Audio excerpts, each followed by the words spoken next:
ආයුබෝවන් ළමයි. අපි මුදල් බැංකු පාඩමේ ඉන්නේ. කලින් වීඩියෝ එකේ අපි කතා කළේ මුදල් සැපයීම ගැන, මුදල් ඉල්ලුම ගැන. අපි මේ වීඩියෝ එකෙන් බලාපොරොත්තු වෙන්නේ කතා කරන්න මුදල් සැපයීම ගැන. මුදලට ඉල්ලුමක් ඇති උනේ ප්‍රධාන හේතු තුනක් නිසා. මොනවද ඒ? ගනුදෙනු කරන්න, අනපේක්ෂිත වියදම් වලට සාර්ථකව මුහුණ දෙන්න සහ සමපේක්ෂණය සඳහා. හරිද? ඒ තමයි මුදලට ඉල්ලුම. මුදල් විදිහටම ළඟ තියාගන්න තියෙන කැමැත්ත. දැන් මුදල් සැපයීම. මුදල් සැපයීම කියන්නේ යම්කිසි අවස්ථාවක ගනුදෙනු කිරීම වෙනුවෙන් පුද්ගලයන් අතර තියෙන මුළු මුදල් තොගය. මුදල් සැපයීම කියන්නේ එතකොට යම් අවස්ථාවක තියෙන මුදල් තොගය. මේක තොග සංකල්පයක්. මතකද ආර්ථික විද්‍යාවේ සංකල්ප වර්ග දෙකයි, ප්‍රවාහ සංකල්පයි තොග සංකල්පයි. ඒකෙන් මුදල් සැපයීම කියන්නේ තොග සංකල්පයක්. යම් නිශ්චිත අවස්ථාවක ගනුදෙනු කරන්න මිනිස්සු ගාව තියෙන මුදල් තොගය. පැහැදිලිද? එතකොට ගනුදෙනු කරන්න තියෙන මුදල්, භාණ්ඩ හා සේවා මිලදී ගන්න පාවිච්චි කරන මුදල් කාලෙන් කාලෙට නිර්වචනය කරපු විදිහ වෙනස් වුණා. ඒකට හේතුව තමයි මේ මුදල් කිව්ව ගමන් අපිට මතක් වෙන්නේ ව්‍යවහාර මුදල් කාසිහා නෝට්ටු ටිකනේ. මේ කාසිහා නෝට්ටු ටික නෙමෙයි මුදල් සැපයීම කියලා කියන්නේ. මොකද මීට අවුරුදු 50කට විතර කලින් අපේ ඉතුරු ගිණුමේ තියෙන මුදලක් ලේසියෙන් බැංකුවෙන් ඉවත් කර ගැනීමේ හැකියාව තිබුණේ නැහැ. අද නම් බැංකු ශාඛා ඔක්කොම එකට ජාලගත කරලා තියෙනවා. ATM කාඩ් එකක් තියෙනවා. අද ඇත්තටම අපේ මගේ ගිණුම තියෙන බැංකුවේ ATM කාඩ් මැෂින් එකක ගාවට යන්න ඕනේ නැහැ. ගොඩාක් ATM කාඩ් වලින් ඕනම බැංකු ශාඛාවක ATM එකකින් සල්ලි ගැනීමේ හැකියාවක් තියෙනවා. ඒ වගේම තමයි ඩෙබිට් කාඩ් එක කෙලින්ම පාවිච්චි කරලා භාණ්ඩ හා සේවා මිලදී ගැනීමේ හැකියාවකුත් තියෙනවා. නමුත් මීට අවුරුදු 50කට කලින් එහෙම හැකියාවක් තිබුණේ නැහැ. ඒ නිසා මීට අවුරුදු 50කට කලින් මිනිස්සු භාණ්ඩ හා සේවා මිලදී ගන්න වියදම් වෙන මුදල්, කියන්නේ ගනුදෙනු කරන්න පාවිච්චි කරන මුදල් බැංකුවේ දාලා තියන්නේ නැතුව ඇති. ඒ හෙට අනිද්දාර මට සල්ලි ඕන වෙනවා නම් මම ඒක අද බැංකුවේ දැම්මහම මට ආයි ලොකු මහන්සියක් ගන්න යන්න වෙනවා බැංකුවට සල්ලි ගන්න. හරිද? ඒතර ගනුදෙනු කරන්න ඕන ටික අතේම තමයි තියාගන්නේ. හරි? ඒ වගේ ඒ කාලේ මුදල් විදියට සලකපු නැති දෙයක් අද මුදලක් විදියට සලකන්න පුළුවන්. ඒ එක එක වත්කම් වල ද්‍රව්‍යශීලතාවය මත සහ මේ මූල්‍ය ව්‍යුහයේ වෙනස් වෙන නව්‍යතාවය, මූල්‍ය ව්‍යුහයේ සිදුවන වෙනස්කම් මත. ඒ අනුව කාලෙන් කාලෙට ගණනය කරපු මුදල් සැපයුම් වර්ග 4ක් තියෙනවා. අපි මුලින්ම බලමු එක එක කාලේ මොනවද මුදල් කියලා සැලකුවේ කියලා. පළවෙනි එකට අපි කියනවා පටු මුදල් කියලා. පටු මුදල් සැපයුම. පටු මුදල් සැපයුම. මේ හැම මුදල් සැපයුමකටම සංකේතයක් තියෙනවා. ඒ සංකේතෙත් මතක තියාගන්න ඕනේ. මේකට කියන්නේ M1 කියලා. M1. මුල්ම කාලේ මුදල් විදියට සැලකුවා භාණ්ඩ හා සේවා මිලදී ගන්න පාවිච්චි කරන්න පුළුවන් මුදල් විදියට සැලකුවා දේවල් දෙකක්. එකක් තමයි මහජනයා සතුව පවතින විවහාර මුදල්. ධන වාණිජ බැංකුවල පවතින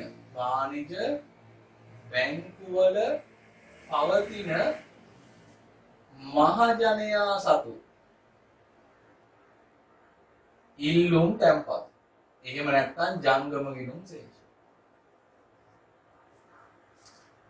හරි, දැන් බලමු මේක හරියට ඉගෙන ගන්න. මේ පළවෙනි එකේ තියෙන්නේ විවහාර මුදල් නෙමෙයි. මේක කියන්න බෑ විවහාර මුදල් ගන්න ඉල්ලුම් තැන්පතු කියලා. මේකේ තියෙන්නේ මහජනයා සතුව පවතින විවහාර මුදල්. මිනිස්සුන්ගේ අතේ තියෙන සල්ලි. බැංකුව සේප්පුවේ තියෙන සල්ලි මිනිස්සු භාණ්ඩ හා සේවා මිලදී ගන්න පාවිච්චි කරන්නේ. හරිද? මම කියන්නේ මේ කාලේ පටන් ගත්තා. ඒගොල්ලෝ ඒ කාලේ සැලකුවේ මිනිස්සුන්ගේ අතේ තියෙන සල්ලි සහ මේ ඉල්ලුම් තැන්පතු නැත්නම් ජංගම ගිණුම් ශේෂ වලට සමානව චෙක්පත් නිකුත් කරන්න පුළුවන්. චෙක්පත් මගින් භාණ්ඩ හා සේවා ගන්න පුළුවන්. ඒ හින්දා සැලකුවා විවහාර මුදලුයි මේ මහජනයා සතු. මහජනයා සතු විවහාර මුදලුයි මහජනයා සතුව වාණිජ බැංකුව වල පවතින ඉල්ලුම් තැන්පතුයි තමයි මුදල් කියලා සැලකන්නේ. භාණ්ඩ හා සේවා මිලදී ගන්න යොදවන්න පුළුවන් දේවල් දෙක තමයි ඔය දෙක. හරිද? මේකට කිව්වා සංකේතයක් විදිහට CP කියලා. හරි? මේකට කිව්වා DDP. මේ P කියන්නේ public මිනිස්සු මහජනයා. cash කියන එකෙන් පුළුවන් මේක DD demand deposits ඉල්ලුම් තැන්පත්. මේ දේවල් දෙක තමයි මුලින්ම සැලකුවේ මුදල් විදියට. ඊට පස්සේ ටික කාලයක් යනකොට මහ බැංකුව තේරුම් ගත්තා මේ තාක්ෂණීය බැංකුව වල දියුණු වෙලා ATM කාඩ් ඇවිල්ලා මිනිස්සු ඉතුරුම් ගිණුම් වල තියෙන සල්ලි පාවිච්චි කරනවා භාණ්ඩ හා සේවා මිලදී ගන්න. ඊළඟට අපි ඉගෙන ගන්න ස්ථාවර තැන්පතු, කාලීන තැන්පතු, term deposits කියලා කියන්නේ. මේ කාලීන තැන්පතු වල ලක්ෂණ විදිහට අපි ඉගෙන ගන්නවනේ O level වල එහෙම යම් නිශ්චිත කාලයක් සඳහා මුදල් ආපසු ගන්න බෑ. අවුරුද්දක fixed deposit එකක් දැම්මම අවුරුද්දක් යනකම් ගන්න බෑ. හැබැයි ටික කාලයක් යනකොට බැංකු පටන් ගත්තා මේ කාලීන තැන්පතු වල ස්ථාවර තැන්පතු වල තියෙන මුදල් ඇපයක් විදිහට තියාගෙන මිනිස්සුන්ට ණයක් ගන්න පුළුවන් පහසුකම ලබා දුන්නා. 90ක් දක්වා ඔයාගේ ස්ථාවර තැන්පතුවේ තියෙන මුදල් වලින් ණයක් ගත හැකියි. ඔයා ලක්ෂ 10ක් දාලා තියෙන අවුරුද්දකට මාස 4කින් වල සල්ලි 700ක් වෙනවා. ඔයාට තියෙන්නේ අදාළ බැංකුවට ගිහිල්ලා ඔයා ලක්ෂ 10ක් දාලා තිබුණා ලක්ෂ 3ක් ඕනේ නම් ෆික්ස් ඩිපොසිට් එක අයින් කරගන්න නැතුව ඒතර පොලි අඩු වෙනවනේ. ලක්ෂ 3ක් පුළුවන් ටක් ගාලා බැංකුවේ ණයක් විදිහට ගන්න එවලෙම දෙනවා. අපකාරව පෙන්නන්න ආදායම් වාර්තා පෙන්නන්න අවශ්‍ය නැහැ. මොකද ඔයාගේ තැන්පතුව අප තියාගෙන තමයි ණය මුදල දෙන්නේ. ඒ නිසා මිනිස්සු කාලීන තැන්පතු වල තිබ්බ මුදලු භාණ්ඩ හා සේවා මිලදී ගන්න පාවිච්චි කරන්න පටන් ගත්තා. ඊට පස්සේ ඒගොල්ලෝ මේක ටිකක් පුළුල් කළා.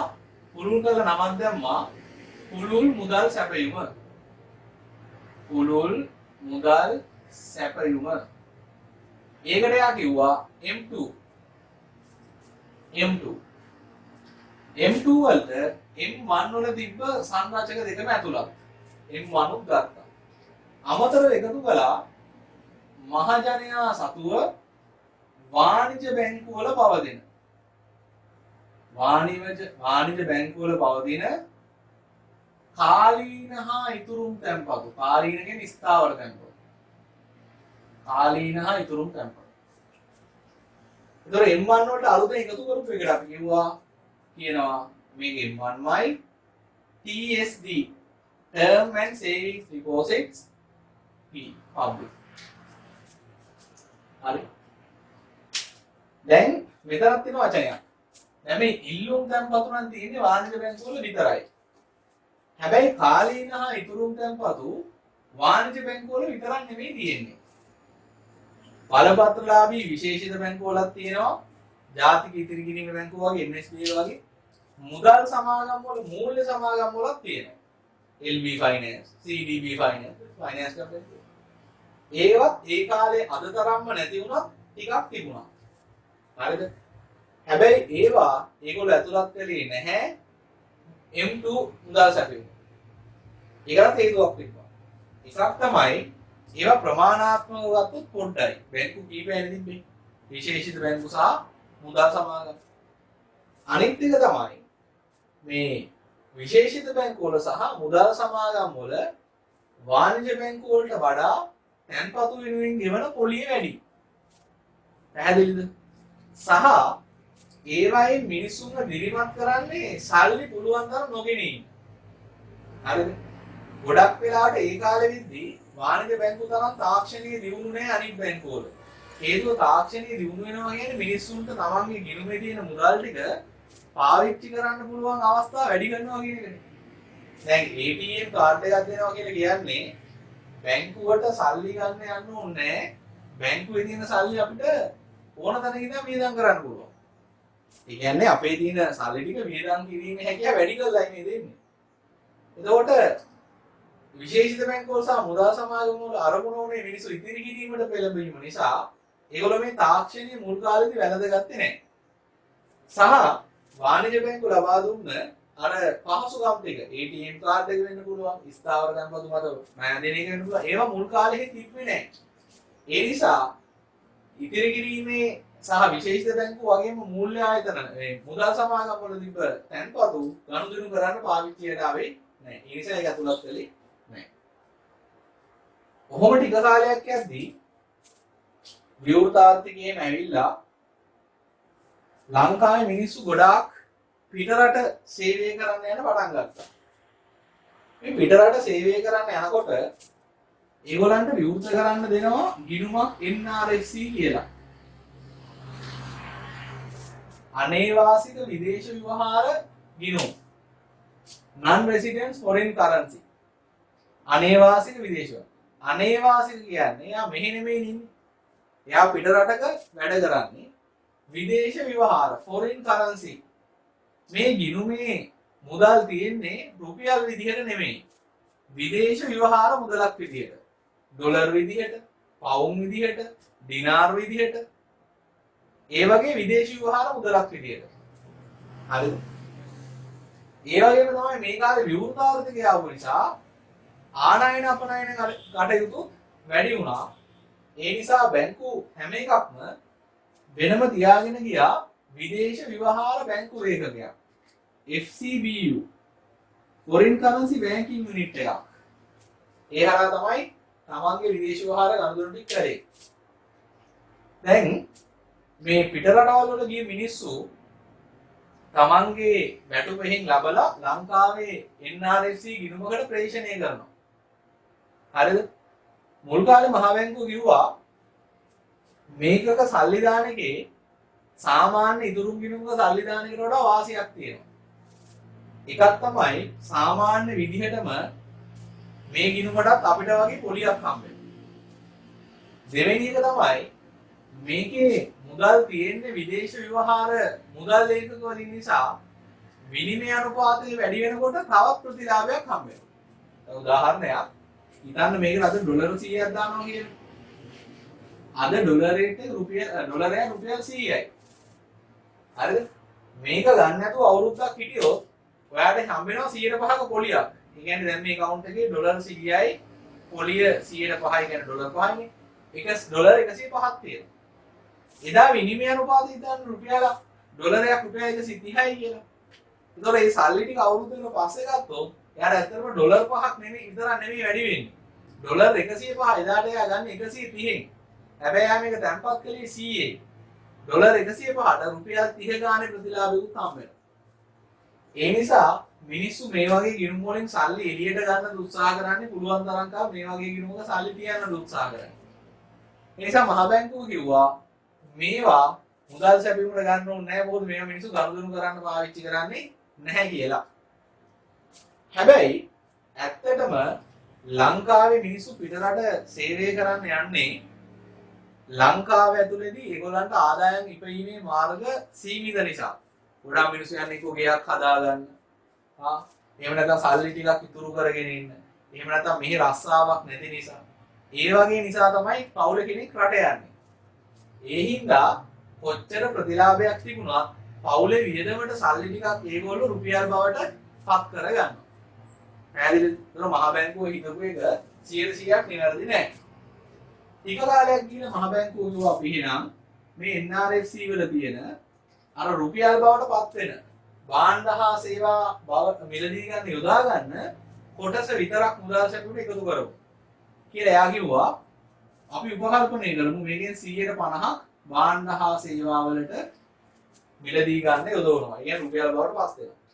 නිසා එයා තීරණය කළා මේ NRFC ගිණුම් වල තියෙන ශේෂ වලින් 50% මුදල් සැපට එකතු කරන්න. මේ NRFC ගිණුමේ තියෙන 150ට කියනවා නමක්. NRFC ගිණුමක තියෙන ශේෂයන්ගේ භාගය වල 150ට කියන නමක්. ඒ තමයි දේශීය තැන්පතු වගකීම.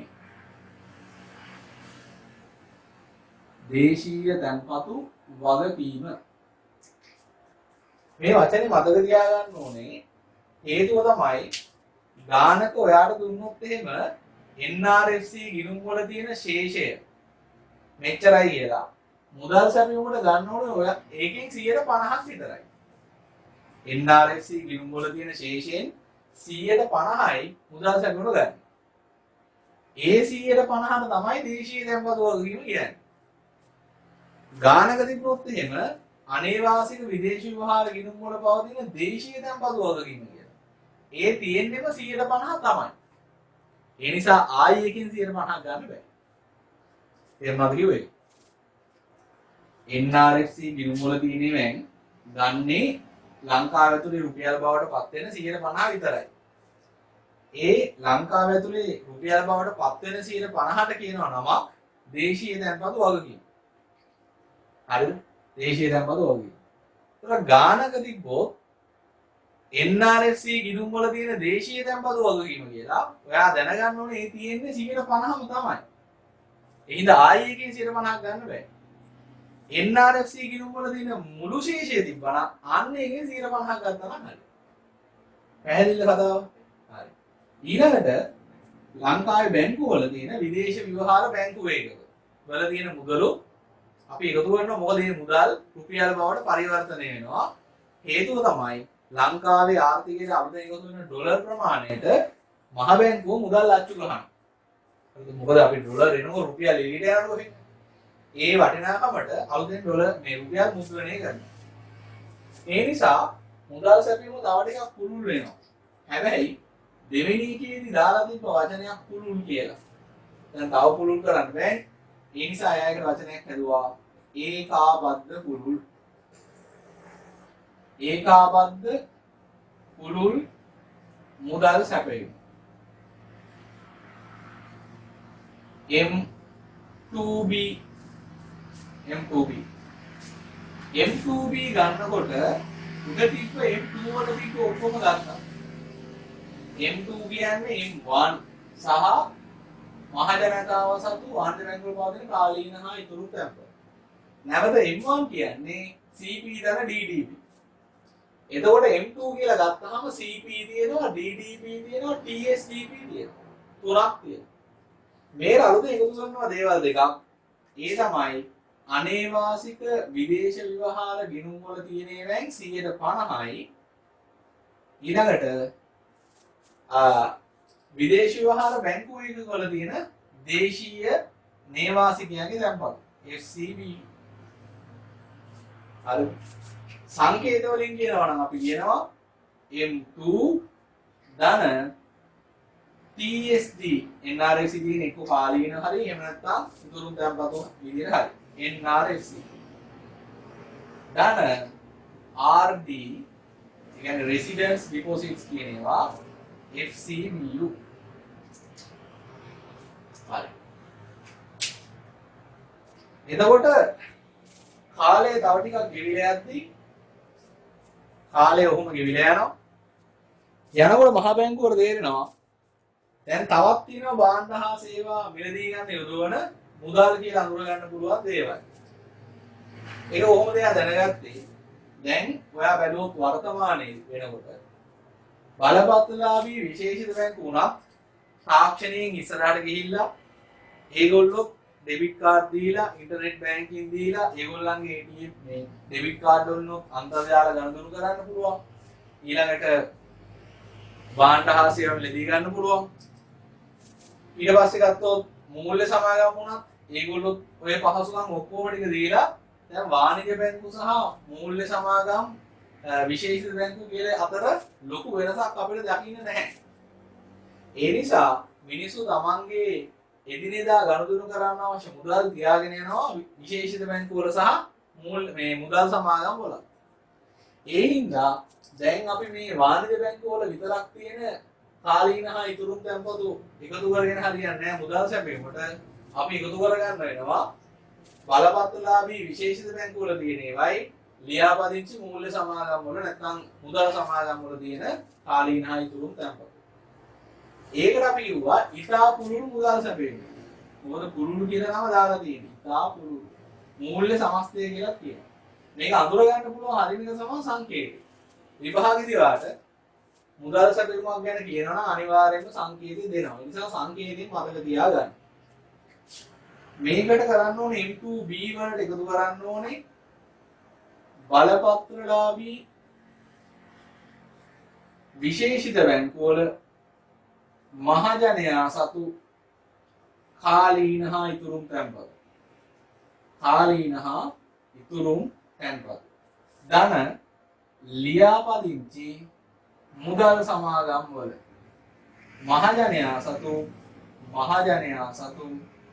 කාලීන හා ඉතුරුම් තැන්පතු. කාලීන හා ඉතුරුම් තැන්පතු. ඔය ඔක්කොටම තමයි ඉතා පුළුල් මුදල් සැපයීමක් මූල්‍ය සමස්තය කියලා කියන්නේ. ඒතර සංකේත වලින් කිව්වොත් මේක M2B ධන TSD license specified banks LSB ධන TSD registered finance companies. පැහැදිලිද?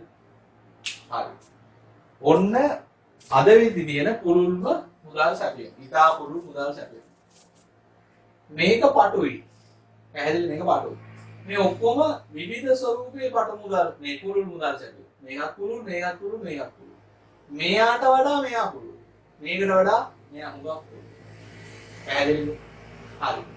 දැන් මේකේ තියෙන ටික බලමු. මේකේ තියෙන M2B නේ. M2B අලුතෙන් එකතුනේ මේක. M2B කියන්නේ M2 වලට අලුතෙන් දෙකක් එකතු වෙලා යන්නේ. M2 කියන්නේ M1 වලට අලුතෙන් එකක් එකතු වෙලා. හරි M1 කියන්නේ මේක. ඒතර අවසානයේදී M4 වල තියෙනවා CPDDP. ඒකට පටු මුදල් සැපයීම. ඊළඟට TSDP වාණිජ බැංකුව වල තියෙන කාලීන හා ඉතුරුම් තැන්පතු. ඊළඟට NRSC වල තියෙන 50%යි. ඒකත් කාලීන හා ඉතුරුම් තැන්පතු. ඊළඟට FCBU කාලීන හා ඉතුරුම් තැන්පතු. ඊට පස්සේ තියෙනවා විශේෂිත බැංකුව වල කාලීන හා ඉතුරුම් තැන්පතු. ඊළඟට තියෙනවා මූල්‍ය සමාගම් වල කාලීන හා ඉතුරුම් තැන්පතු. දැන් ඉතුරුම් ගිණුමක් කියලා කියන්නේ කොහොමද ද්‍රව්‍යශීලතාවය වැඩි? පැහැදිලිද? කාලීන තැන්පතු වල ද්‍රව්‍යශීලතාවය අඩුයි සාමාන්‍යයෙන් නම් දැන් හැබැයි ණය ගන්න පුළුවන් නිසා ඒකේ ද්‍රව්‍යශීලතාවය වැඩි. ඒ වගේම තමයි මේ කාලීන හා ඉතුරුම් තැන්පතු අපිට විනිමය මාධ්‍යයක් විදිහට පාවිච්චි කරන්න බැරි වුණාට වටිනාකමේ සංනිධියක් ලෙස පාවිච්චි කරන්න පුළුවන්. ඒ කියන්නේ මොනවද මේ? ආසන්න මුදල් වල. අපි ඉගෙන ගත්ත ආසන්න මුදල් කියලා. ඒ කියන්නේ මේ M4 වල තියෙන්නේ මොකද්ද? M4 තව විදිහට කියන්න පුළුවන් M1 ධන ආර්ථිකයේ තියෙන ආසන්න මුදල් ටික. ඒ දිනේ ආර්ථිකයේ තියෙන ආසන්න මුදල්. පැහැදිලිද? ඔන්න මුදල් සැපයීම හැදිච්ච හැටි. අපි ඔය ටික කතා කරමු. එන්න ඔයාගේ 10 නෙමෙයි 12 වෙනි වීඩියෝ නේ 12. මුදල් සැපයීම එහෙම නැත්නම් මූල්‍ය සමස්තය. යාගිනෝ මුදල් සැපයීම යනු කිසියම් නිශ්චිත අවස්ථාවක මහ ජනතාව අතර සංසරණය වෙන මුළු මුදල් තොගේ. හයිලයිට් කරන්න. මහ ජනතාව අතර සංසරණය වෙන මුළු මුදල් තොගේ. ඊළඟට කියනවා මුදල් සැපයීම නිර්වචනය කිරීම සඳහා යොදා ගන්නා නිර්වචන කාලයත් සමග වෙනස් වේ. ඒ සඳහා බලපාන ප්‍රධාන සාධක දෙකයි. රටක මූල්‍ය ව්‍යුහයේ ඇතිවන වෙනස්කම්. ඒ කියන්නේ නම් මූල්‍ය නව්‍යතාවයන් දෙක. මුදල් ලෙස සැලකිය යුතු පූර්ණ ද්‍රවශීලතාවයෙන් යුත් වත්කම් වල සිදුවන වෙනස්. ඒ අනුව මුදල් සැපයීම ස්වරූප හතරයි. පළවෙනි එක M1. පට මුදල් සැපයීම යනු ඔය නිර්වචනය කරලා තියෙන්නේ ඔකට අයිති සංරචකවලින්. මහ ජනතාව සතු ව්‍යවහාර මුදල් සහ මහ ජනයා නමින් වාණිජ බැංකුවල ඇති ඉල්ලුම් තැන්පතු. ඉල්ලුම් තැන්පතු කියන්නේ ජංගම ගිණුම් වල තියෙන ශේෂ. මතක තියාගන්න වැදගත් කතන්දරේ තමයි විවහාර මුදල් ඔක්කොම ටික මෙතන නැහැ. විවහාර මුදල් ඔක්කොම ටික මම පස්සේ අරන් පෙන්නනවා. විවහාර මුදල් ඔක්කොම ටිකේ තියෙන එක සංරචකයක් තමයි මේක. මිනිස්සු අතේ තියෙන විවහාර මුදල්. තව තැන්වල ආර්ථිකීය ව්‍යවහාර මුදල් තියෙනවා. පට මුදල් සැපයුම M1 කියලා මතක තියාගන්න ඕනේ. මේක සිංහලෙන් කියන්නත් පුළුවන් වෙන්න ඕනේ මහා ජනතාව සතු ව්‍යවහාර මුදල්. මහා ජනතාව නමින් වාණිජ බැංකුවලදී ඉල්ලුම් තැන්පත්. ඊළඟට මේක සංකේත වලින් කියන්නත් පුළුවන් වෙන්න ඕනේ. විභාගයේ සංකේත වලින් ලිව්වොත් ලකුණු දෙනවා. හැබැයි සංකේතය හරියට පාවිච්චි කරන්න. ඊළඟ පුළුල් මුදල් සැපයීම යනු පට මුදල් සැපයීම සහ මහා ජනතාව සතුව වාණිජ බැංකුවලදී කාලීන හා ඉතුරු තැන්පත් වල එකතුවක්. පට මුදල් වලට මේ මන් වලට එකතු කරනවා මහා ජනයා සතුව වාණිජ බැංකුවලදී කාලීන හා ඉතුරු තැන්පත්. ඊළඟට තව ටිකක් පුළුල් කරනවා M2B. ඒකාබද්ධ පුළුල් මුදල් සැපයීම යනු පුළුල් මුදල් සැපයීමට අනේවාසික විදේශ ව්‍යවහාර මුදල් ගිණුම් වල ඇති කාලීන හා ඉතුරු තැන්පතු ප්‍රමාණයෙන් 50යි සහ විදේශ ව්‍යවහාර මුදල් බැංකු ඒකක වල ඇති නේවාසිකයන් සතු කාලීන හා ඉතුරු තැන්පතු ප්‍රමාණය. ඒක 100%ක්ම ගන්නවා. ඊළඟට උත්තර යටින් ලියා ගන්න ඕනේ අර දේශීය තැන්පතු වගකීම් කියන එක. ලියන්න උත්තර තියෙනවානේ. රූල් ටිකක් ඉගෙනියන්න මෙහෙම.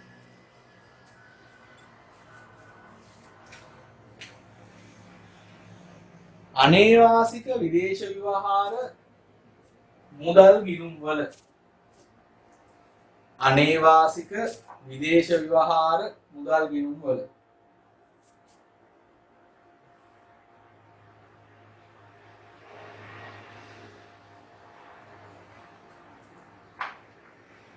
පවතින ශේෂයෙන්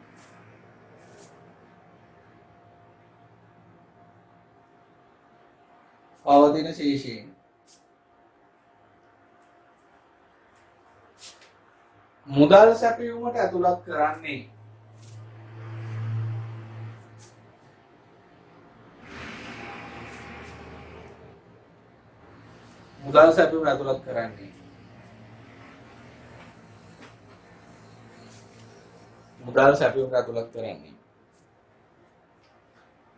ගනුදෙනු සඳහා යොදා ගන්නා 50ක ප්‍රතිශතයකි.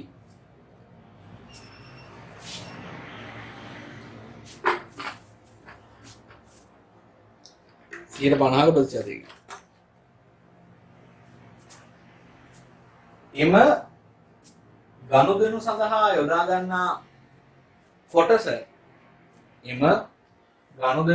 යොදා ගන්නා කොටස දේශීය තැන්පතු වගකීම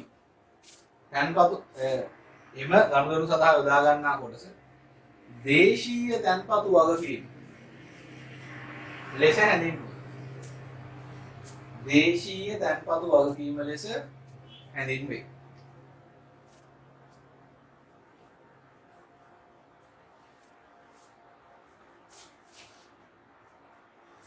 හරි. ඊළඟට තියෙන්නේ මූල්‍ය සමස්තය M4. ඒකට ඉතා පුළුල් මුදල් සැපයීම කියලා කියනවා.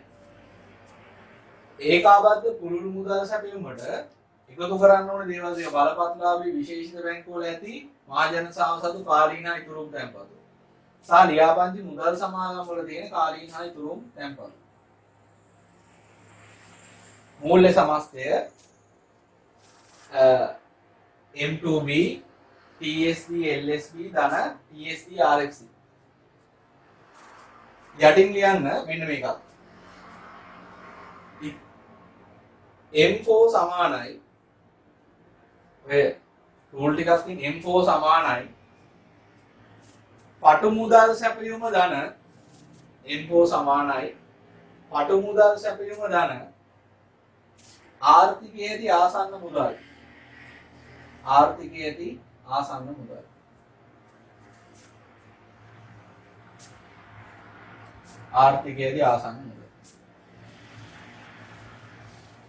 හරි. ඊළඟට අපේ මාතෘකාව දෙන ටියුට් එකේ මුදල් සැපයීම තීරණයකට බලපාන සාධක. හැබැයි සාධක ටික ඉගෙන ගන්න තව සංකල්ප දෙකක් ඕනේ අපිට මේ පදනම් මුදල් සහ මුදල් ගුණකය කියලා. ඒ නිසා මම මේ දෙක කරලා තමයි මුදල් සැපයීම තීරණයකට බලපාන සාධක පැත්තට එන්නේ. පදනම් මුදල් base currency මේකට කියනවා M0 කියලා. හරිද? පදනම් මුදල් M0. පදනම් මුදල් කියලා හඳුන්වන්නේ ආර්ථිකයේ තියෙන සමස්ත ව්‍යවහාර මුදල් තොගය. සමස්ත ව්‍යවහාර මුදල් තොගය. අන්න ඒවා තමයි ඔක්කොම ව්‍යවහාර මුදල්. පදනම් මුදල් කියලා ඒක කියන්නේ. මේ විතර තියෙන එකේ කෑල්ල. මාධ්‍යන්තර සතු ව්‍යවහාර මුදල්. මේ පදනම් මුදල් වගේ කිහිප ගුණයක් ඇත්තටම මුදල් සැපීමේ මුදල් තියෙනවා. දැන් මෙතන ගත්තොත් මහජනතාවස ව්‍යවහාර මුදල් කියලා එකයි තියෙන්නේ. අනිත ඔක්කොම තැන්පතු කියලා තියෙනවා. ඒ වගේ තමයි ආර්ථිකයේ තියෙන මුළු ව්‍යවහාර මුදල් තෝගේ වගේ කීප ගුණයක් ආර්ථිකේ මුදල් තියෙනවා. ඒකට හේතු වෙන්නේ ආර්ථිකයේ තියෙනවා තැන්පතු නැවීම කියලා ක්‍රියාවලියක්. මේ තැන්පතු කියලා කියන්නේ මේ තැන්පතු නැවෙනවා. අපි තැන්පතු මේ පස්සේ ඉගෙන ගන්නවා. ඒ නිසා මේ පදනම් මුදල් වගේ කීප ගුණයක් තියෙනවා මොනවද? මුදල් සැපයීමේ. ඒක පස්සේ කතා කරමු. මේකට පදනම් මුදල් කියන්නේ මේ ව්‍යවහාර මුදල් තොගයේ පදනම් කරගෙන තමයි මුදල් සැපයීම නිර්මාණය වෙන්නේ. ඒක තමයි පදනම වෙන්නේ. ඒ නිසා මේකට කියනවා අධිබලති මුදල් කියලා. ඒතර මෙයා තමයි බලවත් මුදල් සැපයීම නිර්මාණය කරන්නේ. ඊළඟට මෙයාට කියනවා කැට මුදල් කියලා. හරිද? ඔය වගේ තව නම් ගොඩාක් මෙයාට කියනවා සංචිත මුදල් කියලා. මෙතන ආර්ථිකයක් ගත්තොත් ව්‍යවහාර මුදල් තියෙනවා දැන් හතරක. එකක් තමයි අපි ඉගෙන ගත්ත එක. මහජනයා සතු ව්‍යවහාර මුදල්. ඒකට තමයි CP කියලා කියන්නේ. මහජනතා සතු ව්‍යවහාර මුදල්. ඊළඟට දෙවෙනි කෙනා තමයි මම ගොඩේ වාණිජ බැංකුව ගැන. මේ වාණිජ බැංකුව වලට මහ බැංකුව කියලා දෙනවා මෙන්න මෙහෙම කතන්දරයක්. වාණිජ බැංකුවක ක්‍රියාකාරීත්වය අපි ගත්තොත් මේක මම පස්සේ පාඩමක ලොකු විස්තර කරනවා දැන්ට නිකන් කියන්නම් මේ ඉන්නේ වාණිජ බැංකුව. වාණිජ බැංකුව. අපි ගත්තොත් වාණිජ බැංකුවක් මේ වාණිජ බැංකුවට මුදල් ගෙනහලා දානවා තැන්පතු විදිහට මිනිස්සු. ඒගොල්ලන්ට බැංකුව පොලියක් ගෙවන්න ඕන. අපි දැන් රුපියල් 1000ක් තැන්පතු විදිහට ගෙනාවා කියන්නේ. ඊළඟට මේ ටික බැංකුව එළියට දෙනවා ණය විදිහට. ඒ ණය ගත්ත මිනිස්සුන්ගේ බැංකුව පොලියක් අය කරනවා. එතකොට තැන්පත් කරුවන්ගෙන් බැංකුව පොලියක් ගෙවනවා ණයගත්ත මිනිස්සුන්ගේ බැංකුව පොලියක් අය කරනවා. පැහැදිලිද? එතකොට මේ පොලිය බැංකුවේ ආදායම. මේ පොලිය බැංකුවේ වියදම. පැහැදිලිද? එතකොට බැංකුවක් කියන එක්කිනා ලාභ අරමුණෙන් ක්‍රියාත්මක වෙන්නේ. ඒතර මේ තැන්පතු 1000ක් ආවම බැංකුවට ඒකෙන් උපරිම ආදායමක් ලබන්න නම් බැංකුව කරන්න ඕනේ මේ 1000ම ණය දෙන්න ඕනේ. 1000ක් අරගෙන 200ක් නම් ණය දෙන්නේ 200ෙන් තමයි බැංකුවට ආදායමක් එන්නේ. හැබැයි 1000ටම වියදම් කරන්න ඕනේ. තැන්පතු දුන්නාට කියන්න බෑනේ මේ වාගේ සල්ලි ටික අපිට තාම කාටවත් දී ගන්න බැරි වුණා. ඒ නිසා දුන්න වෙලාව සල්ලි දෙන්නම් කියන්නේ. තැන්පත් කාරයින්ට එහෙම විදිහටම පොලිය ගෙවන්නවා. හැබැයි ණය දුන්නොත් විතරයි පොලියක් බැංකුවට ආදායමක් බැංකුවට හම්බෙන්නේ. පැහැදිලිද? ඒතර බැංකුව උත්සාහ කරනවා පුළුවන් තරම් තැන්පතු විදිහට ආපුවා ණය දෙන්න. එහෙම ණය දුන්නොත් මේ තැන්පත්කාරයේ කලිසි හැරි බැංකුවට ඇවිල්ලා සල්ලි ලියුවොත් එහෙම බැංකුව ගාව සල්ලි නැහැ දෙන්න. ඒ නිසා බැංකුවට සිද්ධ වෙනවා ද්‍රවශීලතා හිගයකට මුහුණ දෙන්න. සල්ලි නැති ප්‍රශ්නයකට මුහුණ දෙන්න බැංකුවට සිද්ධ වෙනවා. ඒ සල්ලි නැති ප්‍රශ්නයකට බැංකුව මුහුණ දෙන එක නවත්තන්න මහ බැංකුව කියලා දෙනවා. ඔයාට තැන්පතුවක් හම්බුනහම ගමන් ඒකෙන් මහ බැංකුව කියන ප්‍රතිශතයක් මහ බැංකුවේ තැන්පත් කරන්න ඕන. හරිද? ඉතින් 10ක් කියන රුපියල් 1000ක තැන්පතුවක් හම්බුනාම මුලින්ම කරන්න ඕනේ හාහා පුරා කියලා ඒකේ අග්‍ර කොටස මහා බැංකුවට දෙන්න ඕනේ 110. රුපියල් 100ක් ගිහිල්ලා මහා බැංකුවේ ජංගම ගිණුම තැන්පත් කරන්න ඕනේ. හැම වාණිජ බැංකුවකටම තියෙනවා මහා බැංකුව තුල මේ බැංකුවේ නමින් ගිණුමක්. අපි හිතමු සම්පත් බැංකුව කියලා. රුපියල් 1000ක් හම්බුණා. රුපියල් 1000න් මහා බැංකුව කියලා දෙන 10%ක් කියලා. ආන්නේ 10% අරන් ගිහිල්ලා සම්පත් බැංකුව නමින් මහා බැංකුවේ පවත්වාගෙන යන ගිණුමේ දැම්මා. ඒතකොට සම්පත් බැංකුවට ණය දෙනවා නම් දෙන්න පුළුවන් උපරිමේ රුපියල් 900යි. හරිද? මෙන්න මේ අනුපාතයට කියනවා විවස්ථාපිත සංචිත අනුපාතය කියලා. විවස්ථාපිත සංචිත අනුපාතය. එන මහා බැංකුවේ තියන්න ඕන කියලා තියෙන අනුපාතය. තැන්පතුෙන් විවස්ථාපිත සංචිත අනුපාතය වැඩි කරලා අපි කියනවා ඒකට විවස්ථාපිත සංචිතය කියලා. දැන් අර රුපියල් 1000ක් ආවම 110 කියන්නේ විවස්ථාපිත සංචිත අනුපාතය. රුපියල් 1000 ව්‍යවස්ථාපිත සංචිත අනුපාතයෙන් වැඩි කළාම 110න් වැඩි කළාම එනවා රුපියල් 100ක්. ඒ 100 තමයි ව්‍යවස්ථාපිත සංචිතය. පැහැදිලිද? හරි. දැන් මෙන්න මේ රුපියල් 100 කියන එක මුදලින් නිදින්නේ වාණිජ මේ මහා බැංකුවේ ගිහිල්ලා. එහෙනම් මෙන්න මේ ව්‍යවස්ථාපිත සංචිතය ඇතුලේ ආර්ථිකයේ ව්‍යවහාර මුදල් ටිකක් ඉර වෙලා තියෙනවා. ඔන්න දෙවෙනි එක. වාණිජ බැංකුව විසින් පවත්වාගෙන යන මහා බැංකුවේ තැන්පතු. ඒකට අපි කියනවා regulatory reserves RR කියලා. පැහැදිලිද? RR. ඊළඟ තුන්වෙනි එක. වාණිජ බැංකුව දන්නව අත්දැකීමෙන්ම මේ මහා බැංකුව කියලා නියම කරලා තියෙන ප්‍රතිශතයේ විතරක් ඉතුරු කළා ඉතුරු ඔක්කොම ණය දුන්නොත් ඒත් සමහර විට වාණිජ බැංකුවලට ද්‍රව්‍යශීලතා ගැටලු වෙන්න පුළුවන්. ඒ හින්දා ප්‍රායෝගිකව වාණිජ බැංකුව මේ මහා බැංකුවේ තියාගෙන යන මුදල් ප්‍රමාණයට අමතරව තවත් මුදල් ප්‍රමාණයක් එයාගේ බැංකුවේ සේෆ්කුවේ තියාගෙන ඉන්නවා. ඒකත් ණය දෙන්නේ නැහැ. එහෙනම් එතරම් මුදල් ටිකක් තියෙනවා. හරිද? එතරම් මුදල් ටිකක් තියෙනවා. ඒක අපි කියනවා වාණිජ බැංකුවල පවතින විවහාර මුදල්. වාණිජ බැංකුව සතු විවහාර මුදල්. හරිද? CCB. මේ CB කියන්නේ කමර්ෂල් බැංක්ස් කියන්නේ. හරිද? ඒතර මේක රොන් නම් තව නමක් දාන්න පුළුවන් ව්‍යවස්ථාපිත සංචිතය කියලා. ව්‍යවස්ථාපිත සංචිතය තමයි මේ. සංචිතය. මේ මහා බැංකුව නියම කරලා තියෙනවා. මෙතන තියෙන්නේ මහා බැංකුව නියම කරපු ප්‍රමාණයට වඩා වැඩිපුර තියන් යන්නේ. රුපියල් 1000ක තැන්පතුවක් හම්බුණා මහා බැංකුව මේ රුපියල් 100ක් මං ගාව තියනවා.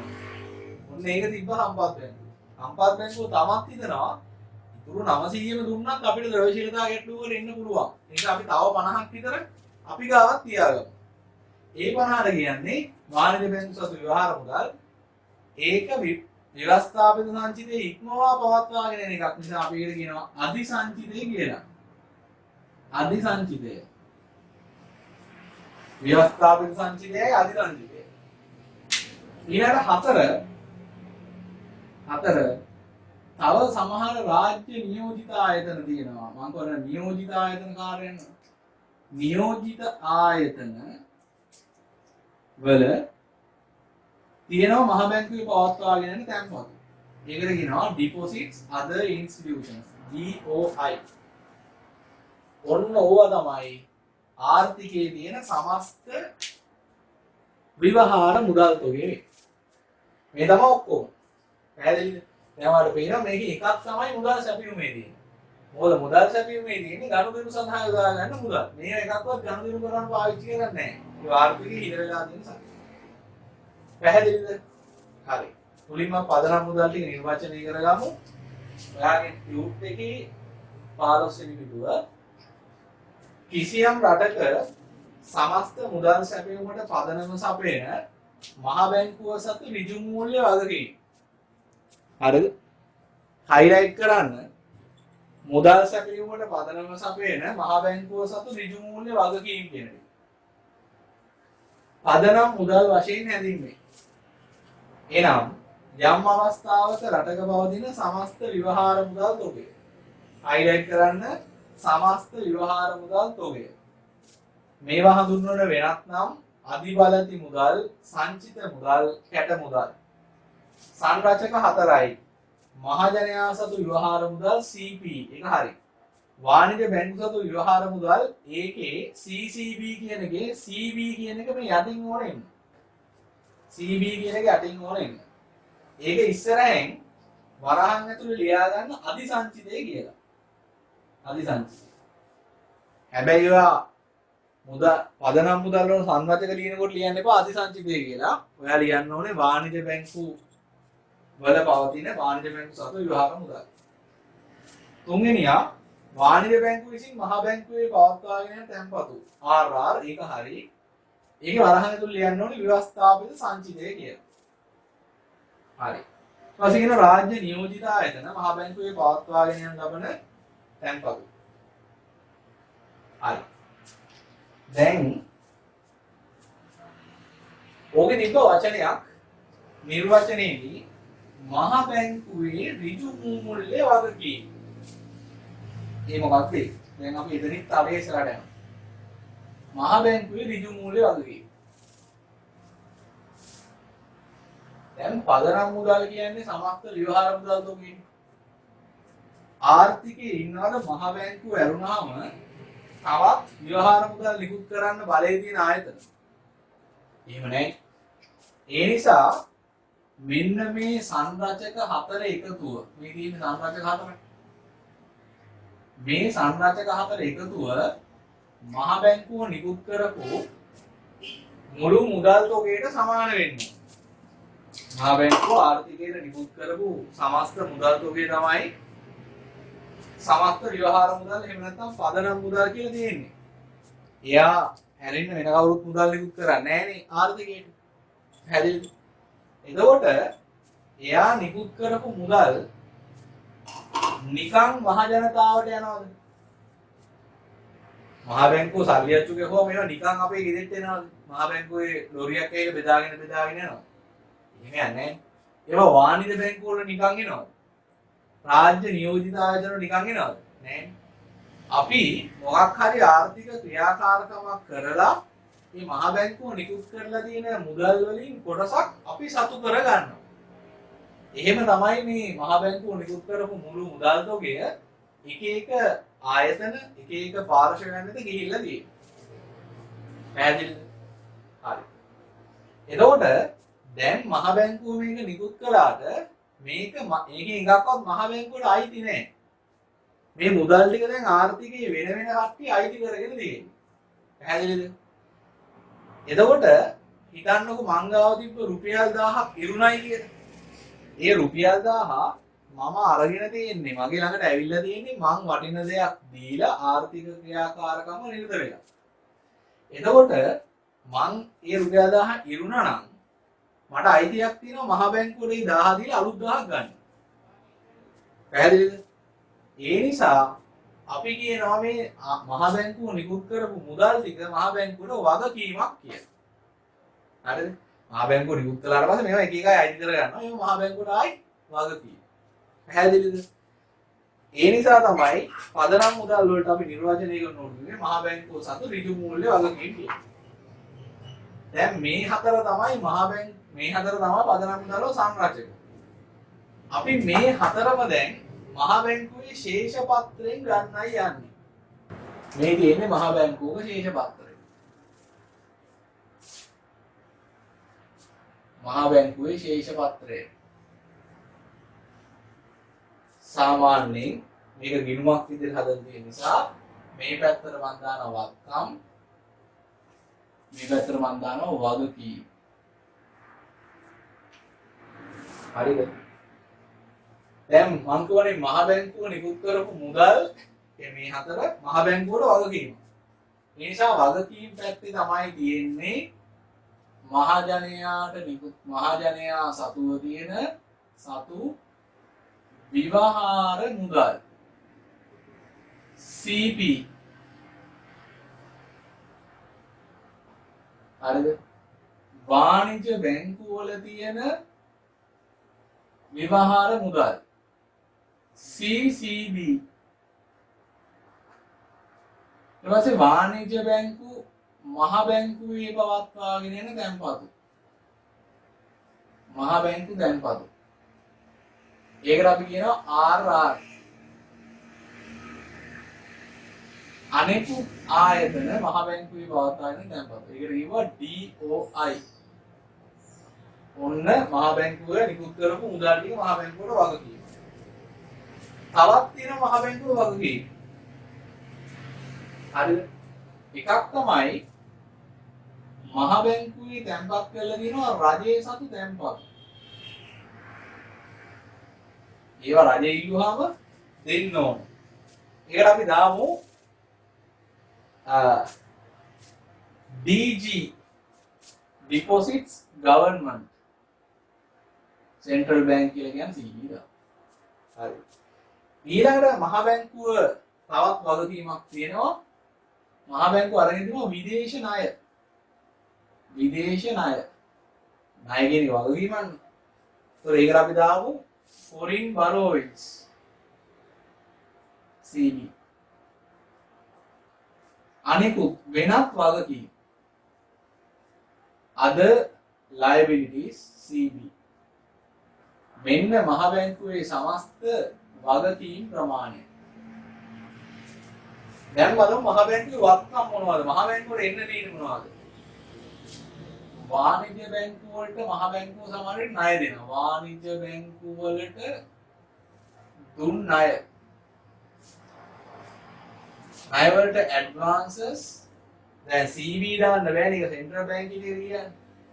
KB දාමු. කමර්ෂල් බැංක් C ගන්න බෑ. ඒක මහ බැංකුවට ගත්තා. ඊළඟට තියෙනවා මහ බැංකුව රජයටත් ණය දෙනවා. රජයට දුන් ණය. හරිද? credit government CB. ඊළඟට විදේශ වත්කම් තියෙනවා මහ බැංකුවේ. විදේශ වත්කම් foreign assets central bank.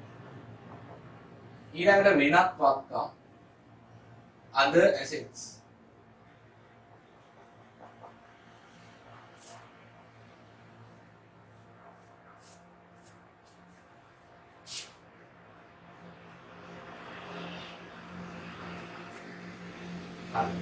ඔන්න ඔහොම තමයි වත්කම් ටික වගකීම් ටික හැදෙන්නේ. වත්කම් වගකීම් වලට සමානයි ශේෂ පත්‍රයේ බැලන්ස් වෙනවා. ඊළඟට දැන් අපිට ඕනේ මෙන්න මේ පදනම් මුදල් 4 මේ ශේෂ පත්‍රය ඇසුරින් ගන්න.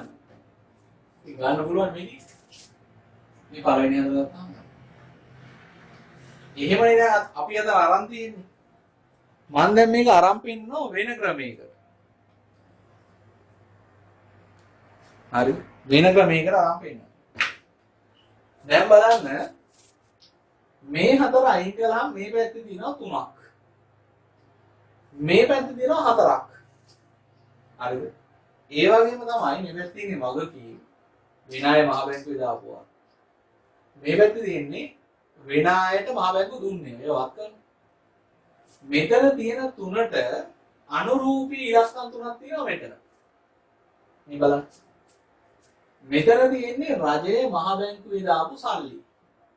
පැහැදිලිද? රජයේ මහ බැංකුවේ දාපු සල්ලි. මෙතන තියෙනෝනේ රජයට දුන්න ණය කියලා. රජයට දුන්න ණය කියලා එකක් තියෙනවා. ඒ කියන්නේ මහ බැංකුව රජයට දුන්නේ. මෙතන තියෙනවා රජයේ මහ බැංකුවට දුන්නේ ඒවා. ඊළඟ මෙතන තියෙනවා මහ බැංකුව රජයට දුන්නේ ඒවා. ඒතකොට මේ දෙකම මහ බැංකුවයි රජයයි අතර තමයි වෙලා තියෙන්නේ. මෙතන තියෙනවා මහ බැංකුවේ විදේශ ණය. ඒවා විදේශයන්ට මහ බැංකුව ගෙවන්න ඕන. මේ පැත්තේ තියෙනවා විදේශ වත්කම්. ඒවා විදේශයන්ගේ මහ බැංකුවට ඉන්න ඕන. විදේශයන්ට යන ඒවා විදේශයන්ගෙන් එන ඒවා. අන්න දෙකම විදේශ. ඊළඟට තියෙනවා අනෙක් වගකීම් අනෙක් වත්කම්. දෙකම අනෙකුත් පොඩි පොඩි ඒවා. අනෙකුත් වගකීම් අනෙකුත් වත්කම්. හරිද? මේ තුනට අනුරූපී තුන මෙතන තියෙනවා. හැබැයි මෙයාට අනුරූපීව මෙතන නැහැ. ඒ කියන්නේ මෙයා තනියෙන් ඉන්නේ. පැහැදිලිද? එහෙනම් අපිට මුදල් සැපයුම මෙන්න මේ හතර දෙනාගේ උත්තරේ තනි කරගන්න පුළුවන් මෙන්න මේ විදිහට ගත්තොත්. දැන් මෙතන තියෙන උත්තරේ මෙතනක් තියෙනවා. මේ හතර එකතුවයි මෙතන හතේ එකතුවයි සමානයි. දැන් අපි එකෙන් ගන්න යන්නේ මෙන්න මේ හතර එකතුවනේ. ඒතකොට මේ තුනේ එකතුව අනිවාර්යයෙන්ම මේ හතර එකතු වලට අඩුයි. මොකද මෙතන හතර එකතුවයි මේ හතේ එකතුවයි තමයි සමාන වෙන්නේ. ඒකෙන් හතරක් අයින් කළාම ඉතුරු වෙන්නේ මේ තුන. ඒතකොට මේ තුනේ එකතුවයි එකතු වලට අනිවාර්යයෙන් මේ හතර එකතුව වැඩිනේ. මෙතන සම්පූර්ණ වෙලා දෙනවා මෙතන තියෙන කොටසයි. අපි ගමු මෙහෙම. රජයට මේ රජයේ මේ වාණිජ බැංකුවට දුන්න ණයට අනුරූප එකක් මෙතන නැහැ වගකීම් එක. ඒ නිසා අපි යාව කෙලින්ම ලියනවා. AKB. මුලින් අපි මුලින්ම මේක සමාන කරලා ලියමු. වගකීම් පැත්ත CP ධන CB ධන RR ධන DOI ධන DGCB ධන FBCB ධන OLCB මෙන්න 7යි 1 2 3 4 5 6 7යි මේ ඉන්නේ වගකීම් වල එකතුව. ඕකේ එකතුව සමානයි මේ පැත්තේ තියෙනවා AKB ධන CGCB ධන FACB ධන OACB මේ හතර එකතුව මේ හත එකතුවට සමානයි. ඒක ඉන්නේ මේ ශේෂ පත්‍රය. ඊළඟට දැන් මම කරන්නේ එක වගේ ඒවා එක ළඟින් ලියනවා. දැන් මෙතන ගත්තොත් AKB ට එහා පැත්තේ සමාන එකක් නැහැ නේ. ඒ නිසා එයා තනියෙන් ඉන්නේ. ධන මේ පැත්තේ තියෙනවානේ CGCB. ඒ කියන්නේ මහා බැංකුව රජයට දුන්න ණය. මේ පැත්තේ තියෙනවා රජයේ මහා බැංකුවේ තියන් ඉන්න තැන්පතු. මේදී DGCB කියලා කියන්නේ. එහෙනම් මම මොකද කරන්නේ? මේකෙන් මේක අඩු කරනවා. මේ මෙන්න මෙතන ධන උත්තරේ මෙතෙන් තරන්හම DGCB. මේ දෙකම රජයයි මහා බැංකුවේ අතර වෙලා තියෙන නිසා මම මේකට වරහණක් දානවා. හරි. ඊළඟට ඒකෝර මෙයා මේ පැත්තේ නැති වෙනවා. මෙයා අනිත් පැත්තට ගියා. ඊළඟ මෙතන තියෙනවා විදේශ වත්කම් මහා බැංකුව. මෙතන තියෙනවා විදේශ වගකීම්. මම මේක එහා පැත්තට අරන් යනවා. විදේශ වගකීම්. foreign borrowings. මේ දෙකම විදේශ. මම මේ දෙක එක ළඟ තියලා වරහණක් දානවා. මේක අයින් කරනවා. එයා නැහැ. ඊට පස්සේ මේ පැත්තේ ඉන්නවා OA other assets මහා බැංකුව. මෙතන ඉන්නවා OL මේ ධනෙන් කියන එහා පැත්තට ගියාම OLC.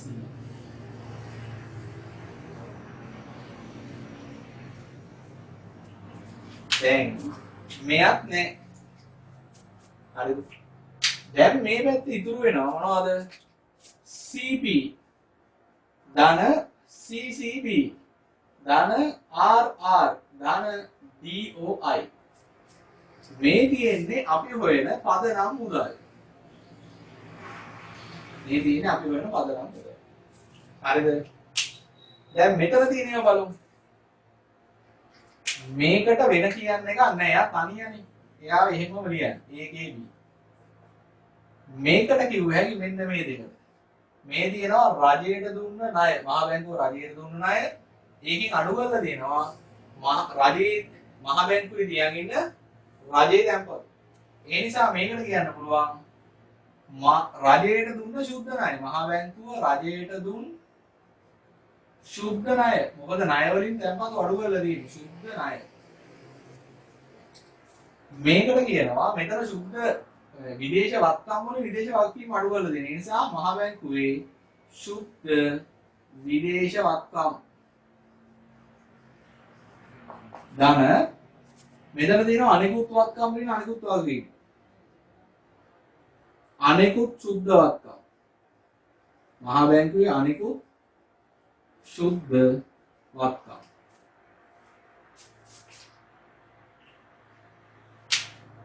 එතකොට මේ පැත්තේ පදනම් මුදල් වලට සමාන වෙනවා මහා බැංකුව වාණිජ බැංකුව වලට දුන්න ණය. මහ බැංකුව රජයට දුන්න ශුද්ධ ණය, මහ බැංකුවේ ශුද්ධ විදේශ වත්කම්, මහ බැංකුවේ අනෙකුත් ශුද්ධ වත්කම්. මේ හතර එකතු කළත් පදනම් මුදල් වෙනවා.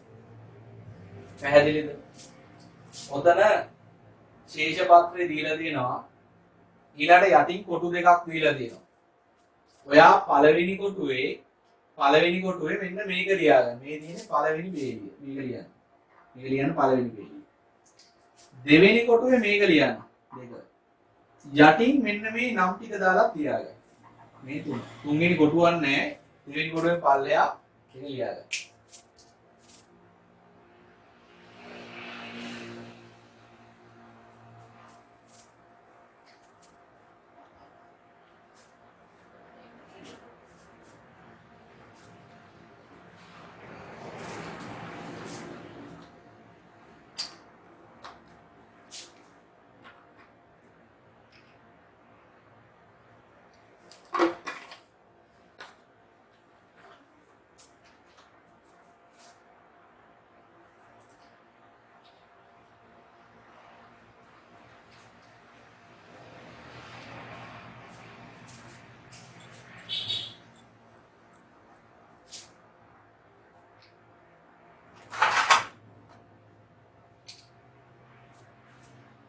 හරි.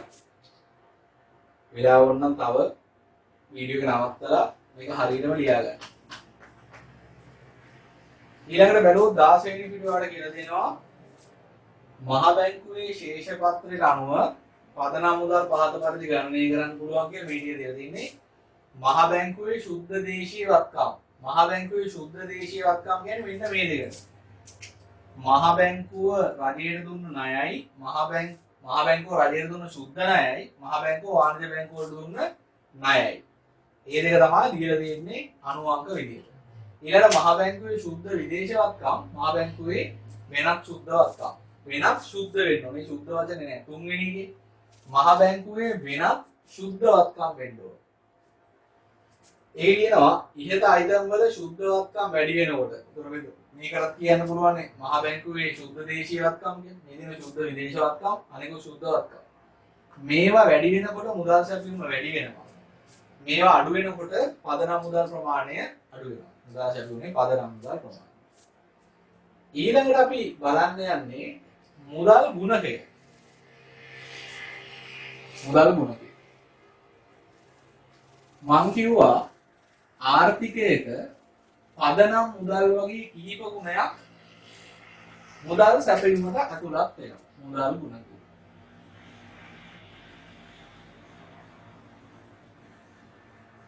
මුදල් ගුණකය. ඒතර පදනම් මුදල් වගේ කීප ගුණයක් තියෙනවා මුදල් සැපයීමේ. එහෙනම් මේකේ සූත්‍රය තමයි මුදල් සැපයීම බෙදීම මුදල් පදනම. මුදල් පදනම. ඒ කියන්නේ m බිඳුව පැහැදිලිද? හරි. එතකොට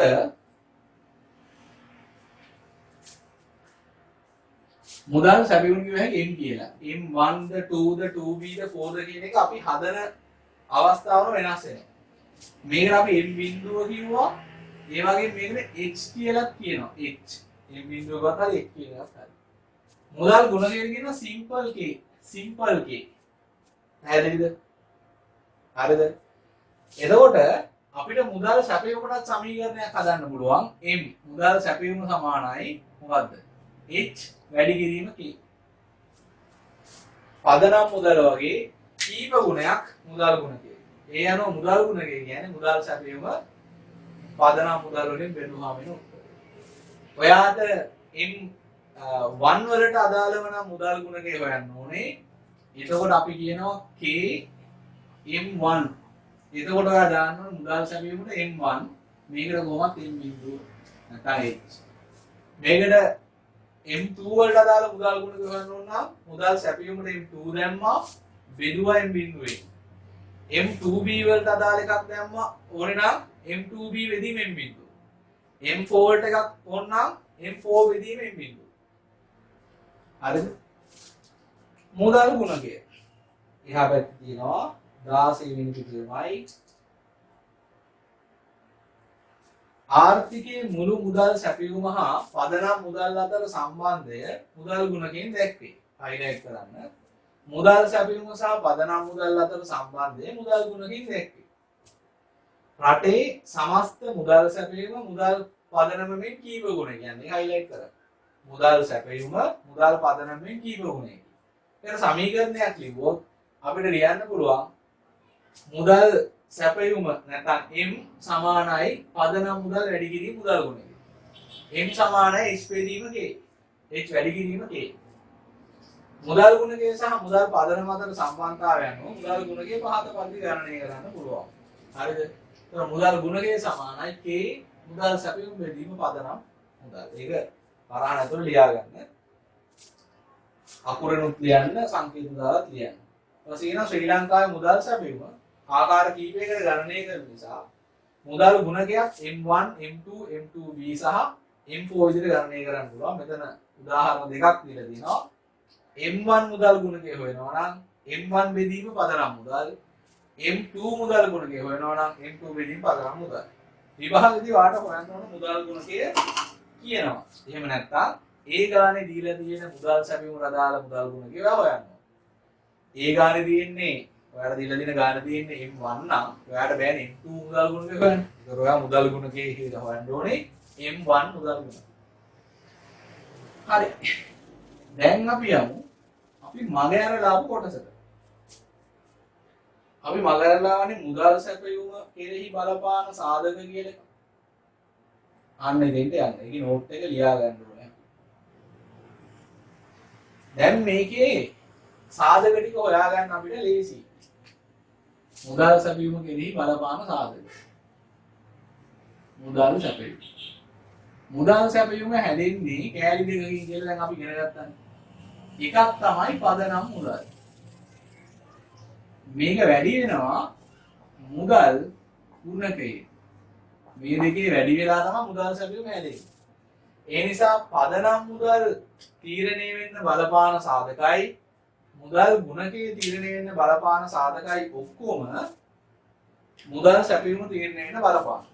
දැන් අපි පදනම් මුදල් තීරණයට බලපාවු සාධක කීපයක් දන්නවා. මොකද්ද? එකක් තමයි මහ බැංකුව වාණිජ බැංකුව වලට දුන්න අක්තිකාරම් AKB කියලා කිව්වේ. අන්නේ. ඊළඟට මහ බැංකුව රජයට සමයපු සුද්ධ ණය. රජයට දුන්න සුද්ධ ණය. මේ දෙකට පොදුවේ කිව්වා මහ බැංකුවේ සුද්ධ දේශීය වත්කම්. සුද්ධ දේශීය වත්කම්. ඊළඟට සුද්ධ විදේශ වත්කම් ප්‍රමාණය ගණනය කරන්න. සුද්ධ විදේශ වත්කම් ප්‍රමාණය තියෙන්නේ මෙන්න මේ සාධක බලපාන. හරිද? අපිට ලියන්න පුළුවන් ඊළඟ එක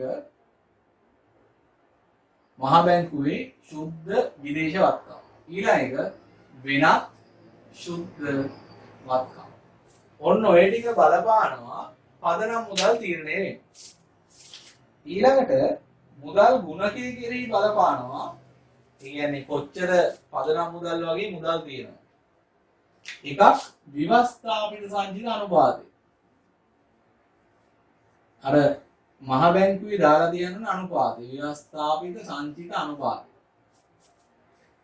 ඊළඟ එක මහ ජනතාව විවහාර මුදලින් කටයුතු කිරීමට ඇති කැමැත්ත. හරි. ඊළඟට වාණිජ බැංකු කොච්චර අධිසංචිත ප්‍රමාණයක් පවත්වාගෙන යනවා. අධිසංචිත කිව්වේ මහ බැංකුව කිව්වට වඩා වැඩිපුර තියන් යන සංචිත ප්‍රමාණය. හරි. අපි ওই ටික ලියමු. ලියන්න මෙහෙම. මුදල් සැපයුම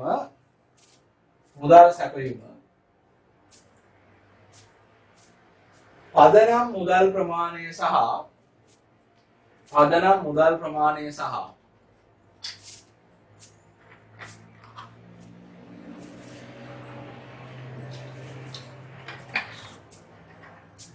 එම රටෙහි පවතින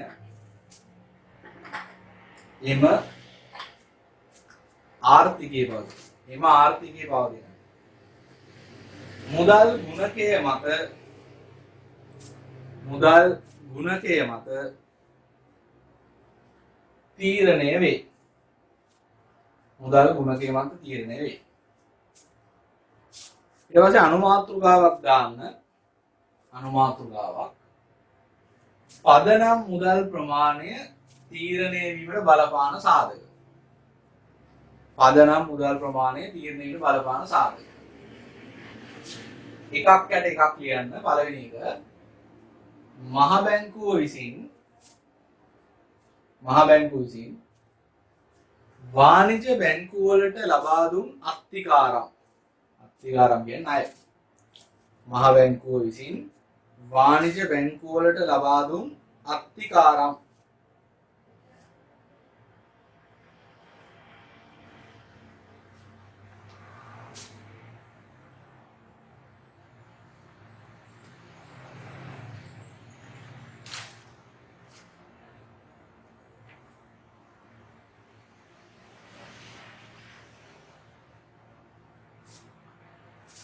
හරි.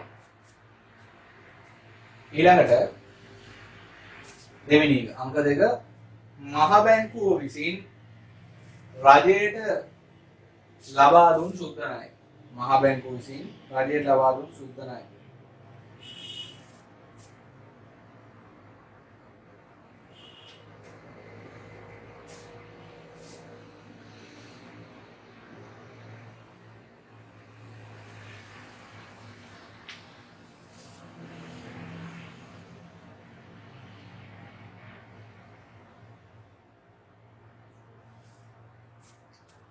අංක 3 මහ බැංකුව සතු ශුද්ධ විදේශ වත්කම්.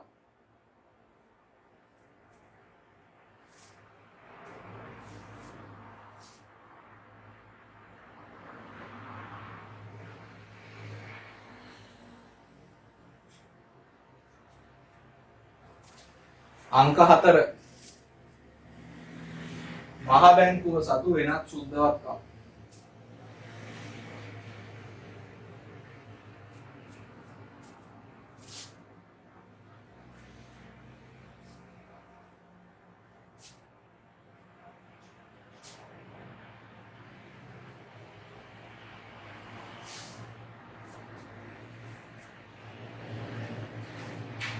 මහ බැංකුව සතු වෙනත් සුද්ධ වත්කම්. ඊළඟට ආය අනුමාතෘකාවක් දාන්න. මුදල් ගුණකය තීරණයකට බලපාන සාධක. මුදල් ගුණකය තීරණයකට බලපාන සාධක.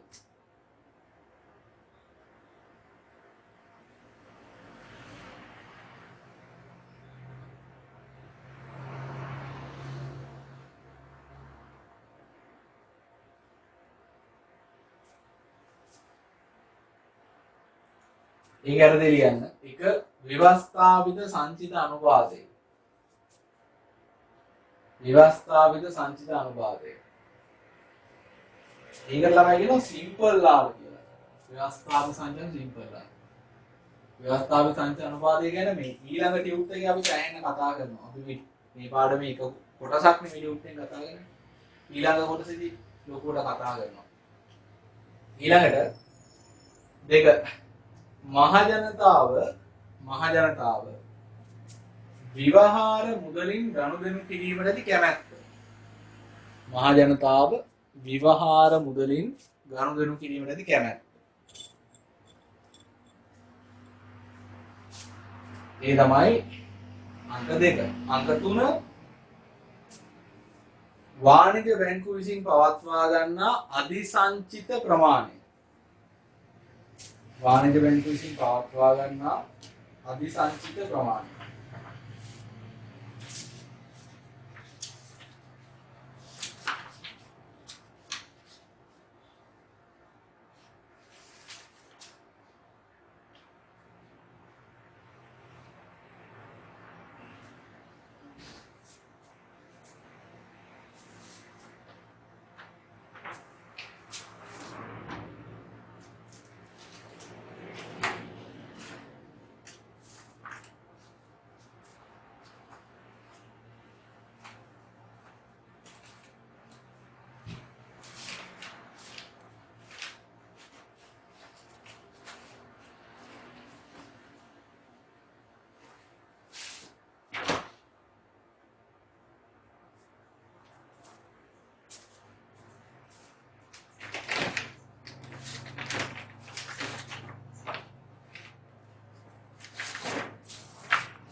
ඔය ටික තමයි අපිට මුදල් සැපයීම යටතේ කතා කරන්න තියෙන්නේ.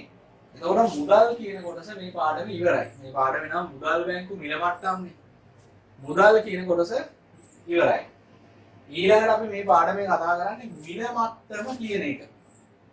හරිද? ඊළඟ වීඩියෝ එකෙන් අපි බලාපොරොත්තු වෙන කතා කරන්න මිල මට්ටම. බැංකු කෑල්ල ඊළඟ පාඩමෙන් ඊළඟ ටියුට් එකෙන් තමයි කරන්නේ. ඒකත් මේ පාඩමෙන් කෑල්ල. හරි. එහෙනම් ඊළඟ කොටසෙන් අපි මිල මට්ටම කියන කොටස කතා කරමු. ආයිබෝවන්.